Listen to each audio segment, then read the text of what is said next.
তো এখন আমরা পিউরোপিরিয়ামে যে অ্যাবনর্মালিটি সেটা নিয়ে পড়বো। তো পিউরোপিরিয়াম যখন কমপ্লিকেশন হয়, পিউরোপিরিয়ামে ইলনেসের মাধ্যমে কমপ্লিকেশন হয়, তখন সেটাকে বলা থাকে অ্যাবনর্মাল পিউরোপিরিয়াম। মানে when puerperium is complicated by any illness of the mother is called abnormal puerperium. When puerperium is complicated by any illness of the mother. When puerperium is complicated by any illness of the mother is called abnormal puerperium. এখন complication of the puerperium কি কি আছে? সবার আগে আমরা বলবো puerperial pyrexia. হ্যাঁ, pyrexia মানে তো হচ্ছে টেম্পারেচার বেড়ে যাওয়া বা জ্বর ওঠা বা ফিভার, তাই না? আর puerperial sepsis। তারপরে আমরা পড়বো পিপিএল পাইরেক্সিয়া পড়লাম, পিপিএল সেপসিস পড়লাম, এরপর দেখবো যে ব্রেস্ট এনগর্জমেন্ট এই জিনিসটা। তারপরে আমরা দেখবো sub involution of the uterus, uterus কমে সাব ইনভলিউশন হচ্ছে। আচ্ছা, পিপিএল পাইরেক্সিয়াতে আমরা আসি যে আমরা জানি যে নর্মাল পিপিরিয়ামে হচ্ছে যদি কোনো ডিজিজ এবং কমপ্লিকেশন হয় তখন সেটাকে বলা হয় থাকে অ্যাবনর্মাল পিপিরিয়াম। পিপিএল পাইরেক্সিয়া তো হচ্ছে জ্বর ওঠা, তাই না? 38 ডিগ্রি সেলসিয়াসের টেম্পারেচার যদি এরকম হয় যে 38 ডিগ্রি সেলসিয়াসের থেকে বেশি হয়ে যায়, কখন? ডেলিভারি 10 দিনের মধ্যে, এবং আমরা 24 ঘন্টা অ্যাপার্টে মাপবো, কিন্তু আমরা প্রথম দিন তাকে বাদ দিব। প্রথম দিনকে কেন বাদ দিব? কারণ ওই reactionary rise in the temperature হতে পারে প্রথম দিনে। আর rise of temperature reaching 100.4 degree Fahrenheit or 38 degree Celsius or more, এটা orally measure করতে হবে on 2 separate occasions at 24 hours apart within first 10 day following delivery is called puerperial pyrexia। তাহলে 100.4 degree ফারেনহাইটের থেকে বেশি হইতে হবে, এবং এটা হচ্ছে দুটা সেপারেট এতে আমাদের মেজার করতে হবে, মানে 24 ঘন্টা অ্যাপার্টে মেজার করতে হবে, প্রথম 10 দিনের মধ্যে হইতে হবে, excluding first 24 hours following delivery, within first 10 days of following delivery is called puerperal pyrexia। তাহলে এই হচ্ছে পুরপুরাল প্যারেক্সিয়া। পুরপুরাল সেপসিস, তারপর সাব ইনভলিউশন আর ইউটেরাসে পুরোপুরি ইনভলিউশন হয়নি। তারপর আমরা দেখব যে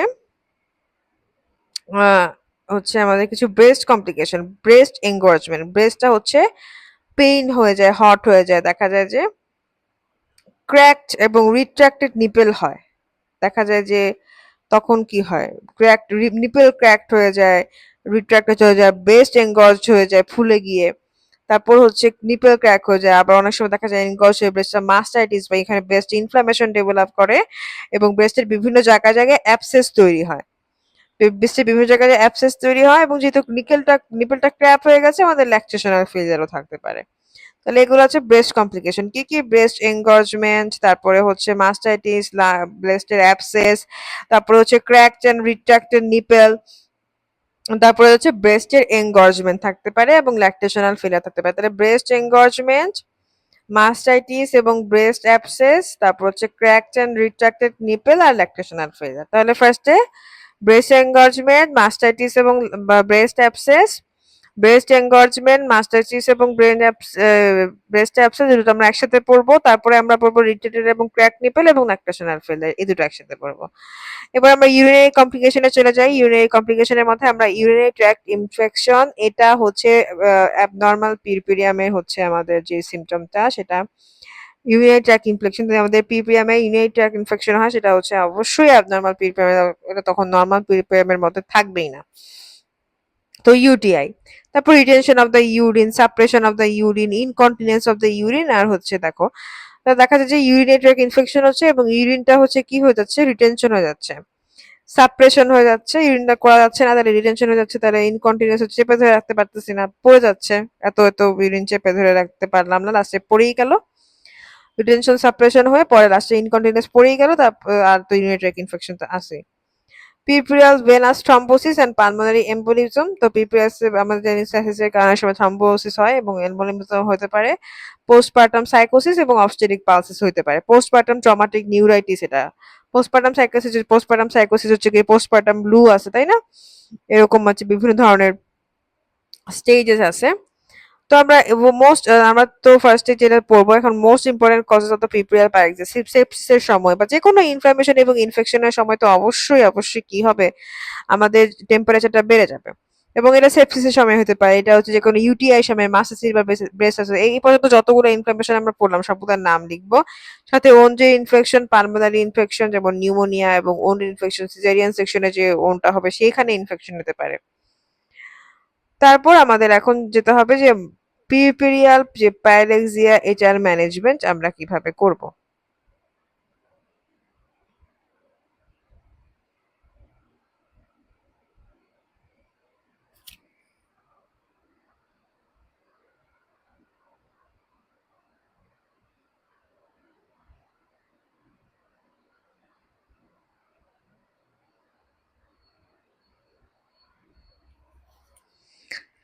তো ফার্স্টে আমরা PPL management of the PPL পাইরেক্সিয়াতে ফার্স্টে ডায়াগনোসিস, তারপর ডায়াগনোসিসের হচ্ছে কি আমাদের হিস্ট্রি নিতে হবে, হিস্ট্রি দেখব যে কি হিস্ট্রি থাকবে। ফিভার, দেখো ফিভারের হিস্ট্রি থাকতে পারে।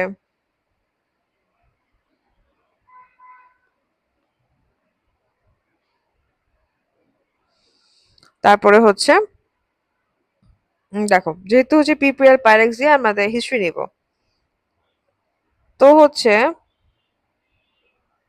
আমাদের হিস্ট্রিতে দেখবো যে অ্যানিমিয়া থাকতে পারে, তাই না? অ্যানিমিয়া, অ্যানিমিয়া থাকা মানে কি তার ইমিউনিটি কম ছিল। তারপর হচ্ছে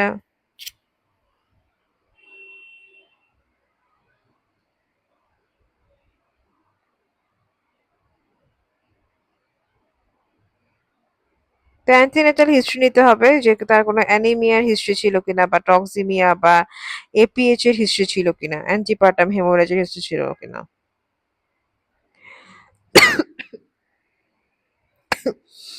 তার কোনো ইলনেস ছিল কিনা, ঠিক আছে? যেমন ডায়াবেটিস মেলাইটাস, মানে তার কি কি মানে অ্যান্টিনেটাল কি কি মানে সমস্যা হয়েছিল কিনা। তো এগুলো সমস্যাগুলো থাকলে কি হয়,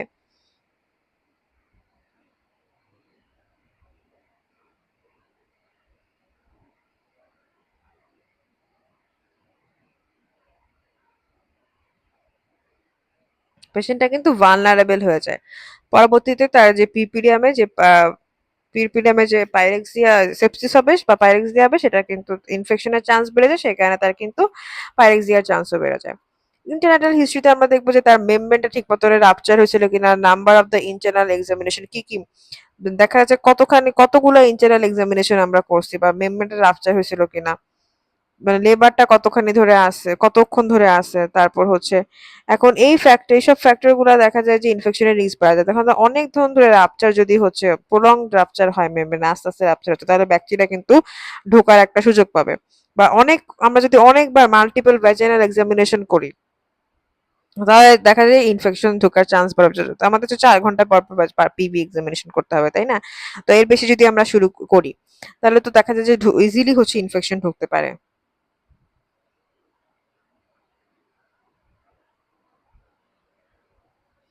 তারপর দেখো এই যে লেবারের delivery method and place of delivery, এখন যদি কারো দেখবো যে কারো যদি হচ্ছে হোম ডেলিভারি হয়, তাহলে মোস্ট প্রবাবলি তার কিন্তু হচ্ছে দেখা যায় যে সেরকম সেফটি মেনটেন করা হয় নাই, বা ওরকম হচ্ছে হাইজিন মেনটেন করা হয় নাই, তখন কিন্তু তার ইনফেকশনের চান্সটা বেশি থাকে।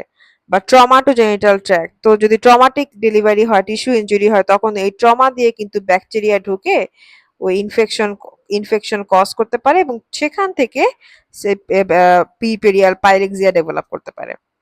বা হোম ডেলিভারি যদি আনহাইজিনিক হয়, সেক্ষেত্রে তো আছে কন্টামিনেশন।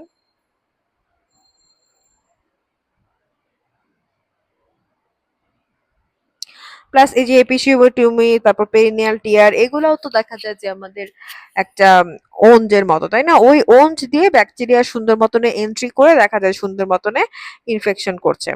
পোস্টনাটাল হিস্ট্রিতে আমরা কি দেখবো, ফিভার এন্ড অ্যাসোসিয়েটেড সিম্পটম। তাহলে আমরা যদি যে পোস্টনাটাল হিস্ট্রি বলতে কি বোঝা যায়, যে symptoms like foul spelling, lochia, abdominal pain, মানে সোর্স অফ ইনফেকশন, ঠিক আছে?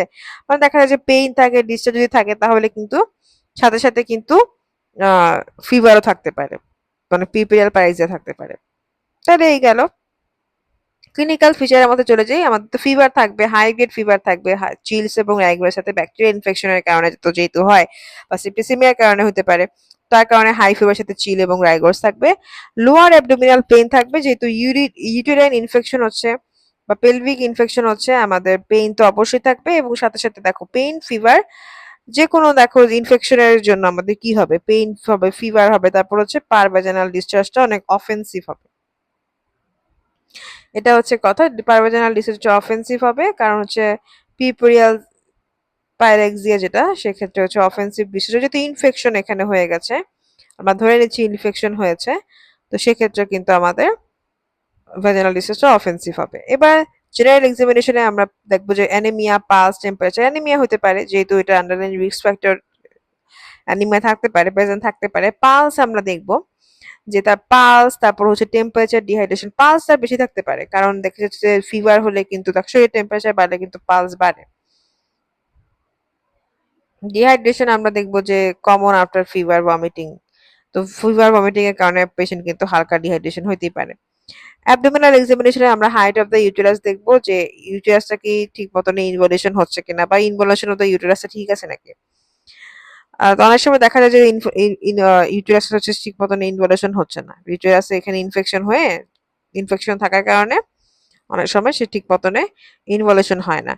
বা হচ্ছে যদি টেন্ডারনেস থাকে, তো ইউটেরাসের ইনফেকশন আমরা বুঝতে পারবো কিভাবে, ইউটেরাসের টেন্ডারনেস যদি থাকে তাহলে সেটা দেখে আমরা বুঝতে পারবো যে ইনফেকশন হয়েছে। ফিচার অফ পেরিটোনাইটিস, তো ইনফেকশন যদি পেরিটোনিয়ামে স্প্রেড করে যায়, তাহলে আমরা বুঝবো যে হ্যাঁ, যে ইনফেকশনটা স্প্রেড করে গেল, পেরিটোনাইটিসের ফিচার। ইন্টারনাল এক্সামিনেশনে আমরা দেখবো যে লোকিয়াল ডিসচার্জ কিরকম, লোকিয়ার অ্যামাউন্ট, কালার, ওদর দেখবো, যে যদি লোকিয়ার অ্যামাউন্ট যদি হচ্ছে কিরকম হয়, লোকিয়ার অ্যামাউন্ট, লোকিয়া কি কালারের আছে, লোকিয়ার গন্ধ, এগুলো দেখে আমরা আমরা আমরা হচ্ছে নিশ্চিত হব যে হ্যাঁ, ইন্টারনাল এক্সামিনেশনের মাধ্যমে আমরা বুঝতে পারবো যে হ্যাঁ, যে এখানে আসলে ইনফেকশন হয়েছিল। তারপর এপিসিমিওটমি ওন্ড আর পেরিনিয়াল টিয়ার, এগুলার কি কন্ডিশন, মানে যদি ওগুলাতে ইনফেকশন আর অ্যাবসেস থাকে, তাহলে আমরা বুঝবো যে আসলে এই ইনফেকশনটা হয়েছে। ডিআরই করব, DRE two exclude pelvic abscess, কোনো পেলভিক অ্যাবসেস আছে নাকি, abscess in the pouch of the Douglas can mimic other pelvic infection. তো ডিআরইর মাধ্যমে আমরা হচ্ছে টেন্ডারনেস আর বাল্সটা দেখতে পারি।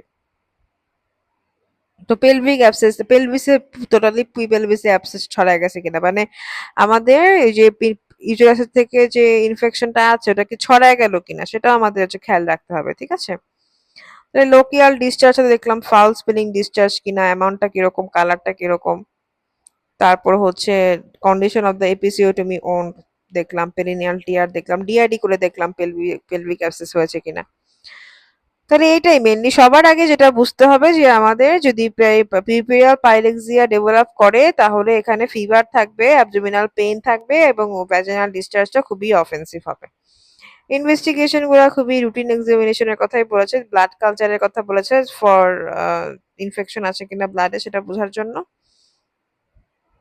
চিলস এবং রায়গঞ্জ যেহেতু আছে, আমরা ম্যালেরিয়া প্যারাসাইটকে এক্সক্লুড করব।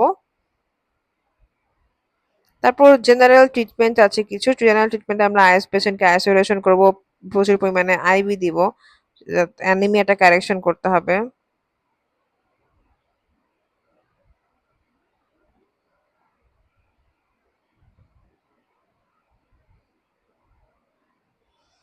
অ্যানিমিয়াটা অবশ্যই কারেকশন করতে হবে, তাই না, রিকোয়ার ফ্লুইড দিতে হবে, আমাদের আইভি দেওয়া হয়।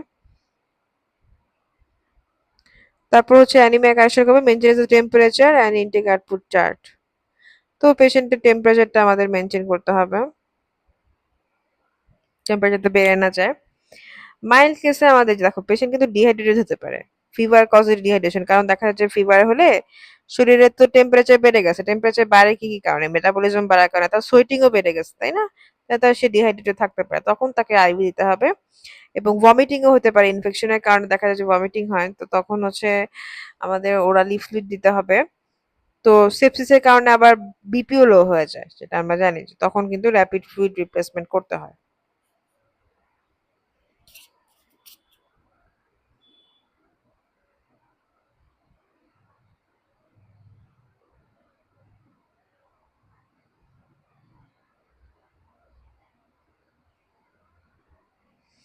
তারপরে আমাদের অ্যান্টিবায়োটিকের মধ্যে অ্যামক্সিসিলিন, মেট্রোনিডাজোল, জেন্টামাইসিন আর অ্যাম্পিসিলিন তো পড়বো, আর অ্যান্টিবায়োটিকের মধ্যে আছে প্যারাসিটামল।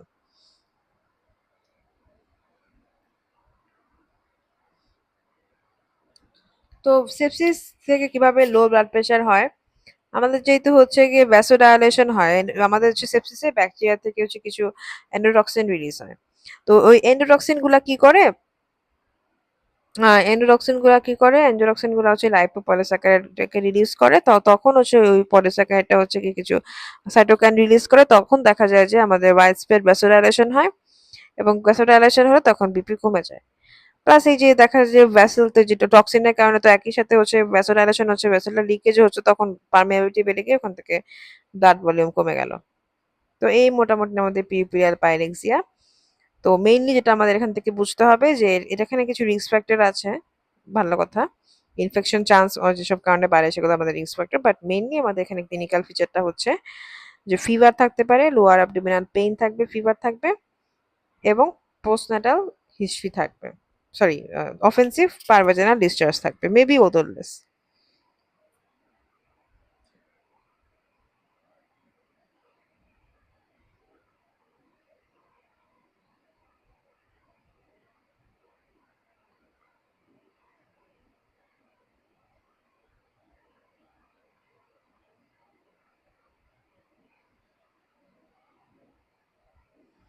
তাহলে আমরা পিপিআর পাইরেক্সিয়া সম্পর্কে একটু দেখলাম যে এটা কি কি কি কি হচ্ছে। ফিভার হচ্ছে, লোয়ার অ্যাবডোমিনাল পেইন হচ্ছে, প্লাস যে ভ্যাজাইনাল ডিসচার্জ এটা হচ্ছে এটা খুবই অফেন্সিভ। ফার্স্টে কি হয়, আমাদের তো একটা ইনফেকশন, একটা সোর্স লাগে, তাই না? আমরা পিপিআর পাইরেক্সিয়া জাস্ট একটা প্যাথোজেনেসিস পড়ে ফেলি, তাহলে আমরা বুঝবো যে ফার্স্ট একটা ইনফেকশনের সোর্স লাগে। আমাদের জেনিটাল ট্র্যাকে ট্রমা হতে পারে, এপিসিওটমি, পেনিয়াল টিয়ার ল্যাসারেশন, এগুলো থেকে হচ্ছে আমাদের ভুগতে পারে। বা হচ্ছে রাপচার, অনেকক্ষণ ধরে মেমব্রেন রাপচার হয়ে গেছে, আমরা তো জানি অ্যামনিওটিক স্যাক যেটা, সেটা হচ্ছে প্রোটেক্টিভ হিসেবে কাজ করে। তো সে যদি রাপচার হয়ে যায় সে তো আর প্রোটেক্টিভ হিসেবে থাকে না, ব্যাকটেরিয়া ইজিলি ঢুকতে পারে। তারপর হচ্ছে দেখা যায় যে অনেক বেশি পরিমাণে পারভাজানাল এক্সামিনেশন হচ্ছে, বা আনহাইজিনিক ডেলিভারি হচ্ছে, তো সেগুলোর কারণে মেনলি ইজিলি ঢুকে যায়। তো ঢুকে কি করে, ও ব্যাকটেরিয়া হচ্ছে এন্ডোমেট্রিয়ামে ঢুকে, মানে লাইনিং অফ দ্য ইউটেরাসে চলে যায়, তখন এন্ডোমেট্রাইটিস করে। পরে ইনফেকশনটা স্প্রেড করে মায়োমেট্রামিয়ামে, প্যারামেট্রিয়ামে, এবং আস্তে আস্তে পেরিটোনিয়াম পর্যন্ত যেতে পারে, এবং পেলভিক ভেনে চলে যায়, পেলভিক থ্রম্বোফ্লেবাইটিস করে। Wound infection, episiotomy, C section, এই ইউটিআই, মাস্টাইটিস, এগুলাও হচ্ছে দেখা যায়, এগুলো থেকেও আলটিমেটলি ব্যাকটেরিয়া অ্যাসেন্ড করে ছড়ায় যায়। যখন ব্যাকটেরিয়া কিছু টক্সিন রিলিজ করে, সেখান থেকে তো আমরা জানি, পড়লামই, কিছু সাইটোকাইন রিলিজ হয়, এবং তার কারণে ভ্যাসোডাইলেশন হয়, ব্লাস্ট্রিমে হচ্ছে, সেপ্টিসিমিয়া, ব্যাকটেরিয়ামিয়া ডেভেলপ করে। কমপ্লিকেশনে আমরা দেখলাম যে বিপি কমে গেল। তো এই হচ্ছে মেইনলি আমাদের পিউপিরিয়াল পাইরেক্সিয়ার প্যাথোজেনেসিসটা, যে একটা আনক্লিন অবস্থা থেকে আমাদের ওন অ্যাসেন্ড করা, ব্যাকটেরিয়া অ্যাসেন্ড করার মাধ্যমে এভাবে হচ্ছে পুরাটা প্রসেস আমাদের হলো। তো এভাবে ফিভার হলো, এভাবে হচ্ছে অ্যাবডোমিনালটা পেইন হলো যেহেতু ইনফেকশন হলো, আর হচ্ছে ভ্যাজাইনাল ডিসচার্জটা অফেন্সিভ হলো।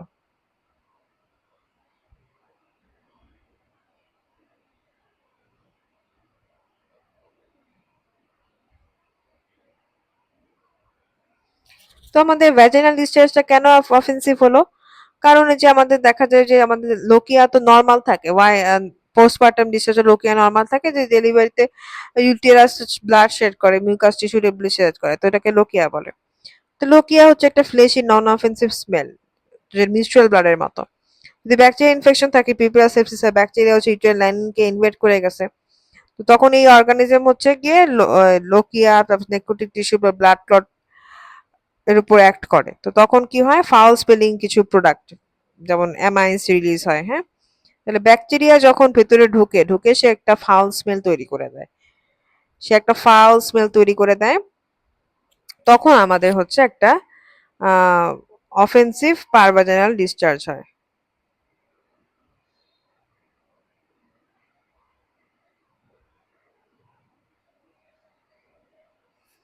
তারপর আমাদের পেইন কেন হয়, why pain occurs in the PPR pyrexia?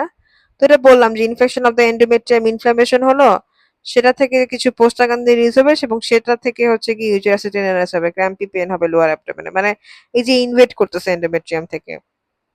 Endometritis যেহেতু হচ্ছে, ইনফ্লামেশন যেহেতু হচ্ছে, পেইন তো হবেই। এন্ডোমেট্রাইটিস হচ্ছে, মায়োমেট্রাইটিস, প্যারামেট্রাইটিস, পেরিওনাইটিস হচ্ছে, তাই না? কত কিছু হচ্ছে। আচ্ছা, তাহলে আশা করি বুঝতে পেরেছো।